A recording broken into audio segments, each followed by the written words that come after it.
உங்க பிள்ளை மாதிரி இங்க இருக்கிற 234 சட்டமன்ற உறுப்பினர் இன்னைக்கு நீங்க எங்களுக்கு தகப்பன் மாதிரி, எங்களுக்கு இந்த சபைக்கு நீங்க தான் தலைவர். மாண்புமிகு முதலமைச்சர் நல்ல இளைஞராக இருக்கிற காரணத்தினால்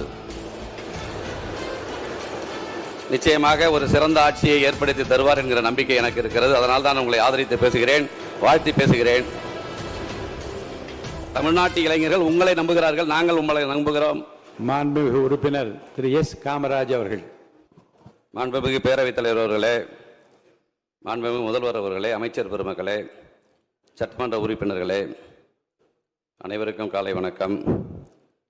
மாண்புமிகு பேரவைத் தலைவர், துணைத் தலைவர் போட்டியின்றி தேர்ந்தெடுக்கப்பட்டமைக்கு எனது நெஞ்சார்ந்த வாழ்த்துக்களை தெரிவித்துக் கொள்கிறேன். இந்த அரசு 5 ஆண்டு காலம் அமைய பெற வேண்டும். பல்வேறு அரசியல் கட்சி தலைவர்கள் இங்கே வந்திருக்கிறார்கள். குறிப்பாக இளைஞர்கள் அதிக அளவில் இந்த சட்டமன்றத்தில் இடம்பெற்றிருக்கிறார்கள். ஒரு நாட்டின் எதிர்காலம் இளைஞர்கள் கையில் இருக்கிறது என்று சொல்லுவார்கள். மாண்புமிகு முதலமைச்சர் நல்ல இளைஞராக இருக்கிற காரணத்தினால் நிச்சயமாக ஒரு சிறந்த ஆட்சியை ஏற்படுத்தி தருவார் என்கிற நம்பிக்கை எனக்கு இருக்கிறது. அதனால் தான் உங்களை ஆதரித்து பேசுகிறேன், வாழ்த்தி பேசுகிறேன். சில கசப்பான சம்பவங்கள் நிகழ்ந்ததுண்டு. அது அன்றைக்கு இருக்கிற அரசியல் சூழல். இன்றைக்கு முதலமைச்சர் அவர்கள் தான் ஒரு திறமையான ஆட்சியை கொடுக்க முடியும். நீங்கள் முதல் கையெழுத்திட்ட இந்த 3 அறிவிப்புகளும் தமிழ்நாட்டிற்கு நிச்சயமாக உதவுகிற திட்டங்கள். இன்னைக்கு நான் 3 நாளாக சென்னையில் தான் இருக்கிறேன். கடந்த காலங்களோடு ஒப்பிடும்போது சென்னை இன்றைக்கு எப்படி தெளிவாக இருக்கிறது, சுத்தமாக இருக்கிறது, சுகாதாரமாக இருக்கிறது, காவல்துறை எப்படி சிறப்பாக செயல்படுகிறார் என்பதை நான் எண்ணி வியந்ததுண்டு. நிச்சயமாக நீங்கள் நல்லாட்சி தர வேண்டும். 5 ஆண்டு காலம் சிறப்பான ஆட்சியை வழங்க வேண்டும். 75 ஆண்டு காலம் 50 ஆண்டு கால ஆட்சிக்கு நீங்கள் முன்னுதாரணமாக இருக்க வேண்டும். இளைஞர்கள், தமிழ்நாட்டு இளைஞர்கள் உங்களை நம்புகிறார்கள், நாங்கள் உங்களை நம்புகிறோம். நீங்கள் முதல் அறிவிப்பிலேயே என்ன எதிர்பார்த்தார்கள் மக்கள் என்றால், இலவச அறிவிப்புகள் 1000 கோடி 10,000 கோடி என்று அறிவிப்பீர்கள் என்று எதிர்பார்த்தார்கள். உண்மையான மக்களுக்கு உதவுகிற திட்டங்களை அறிவித்த உங்களை நான் பாராட்டுகிறேன், வாழ்த்துகிறேன். உங்கள் அரசு தொடர்வதற்கு என்னுடைய ஆதரவினை இதன் மூலம் நான் தெரிவித்துக் கொள்கிறேன். அனைவருக்கும் நன்றி, வணக்கம். மாண்புமிகு உறுப்பினர் செல்லசுவாமி அவர்கள்.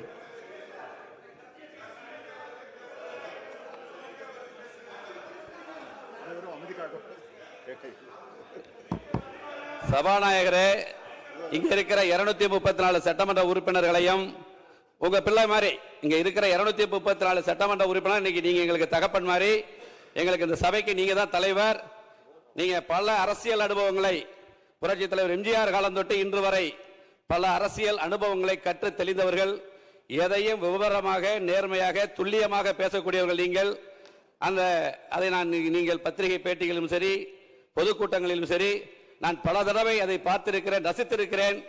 எங்கள் அத்தனை பேரை உங்கள் பிள்ளைகளாக எண்ணி சட்டமன்ற விதி மரபுப்படி அனைவருக்கும் கொடுக்க வேண்டிய முக்கியத்துவத்தை ஆளுங்கட்சிக்காரர்கள், எதிர்கட்சிக்காரர்கள், இதே போல இண்டிவிஜுவல் பார்ட்டி அத்தனை பேருக்கும் கொடுக்க வேண்டிய அந்த முக்கியத்துவத்தை கொடுக்க வேண்டும் என்று இந்த நேரத்தில் அன்போடு கேட்டு, தலைவர், துணைத் தலைவர், முதல்வர் அத்தனை பேரையும், அமைச்சர்கள் அத்தனை பேரையும் வாழ்க வாழ்க 5 ஆண்டு காலம் தொடர்க என்று சொல்லி முடிக்கிறேன். நன்றி, வணக்கம்.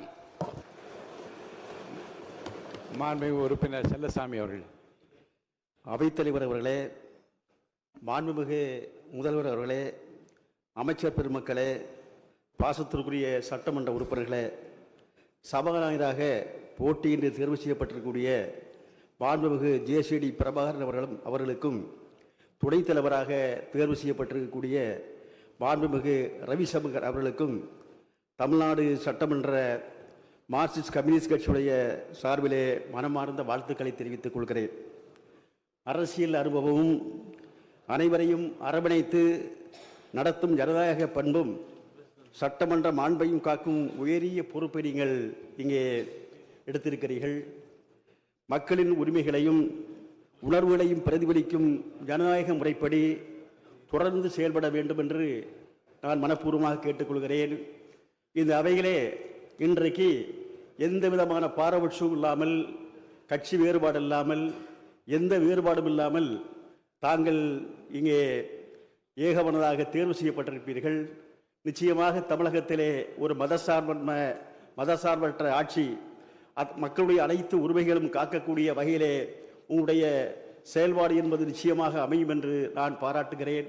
அந்த முறையிலே நம்முடைய அனைவரையும் எந்த விதமான பாகுபாடும் இல்லாமல் வழிநடத்தி நல்ல ஒரு சட்டமன்றமாக அவை தலைவராக இந்த சட்டமன்றம் அமைய வேண்டும் என்று மார்க்சிஸ்ட் கம்யூனிஸ்ட் கட்சியின் சார்பிலே வாழ்த்தி விடைபெறுகிறேன்.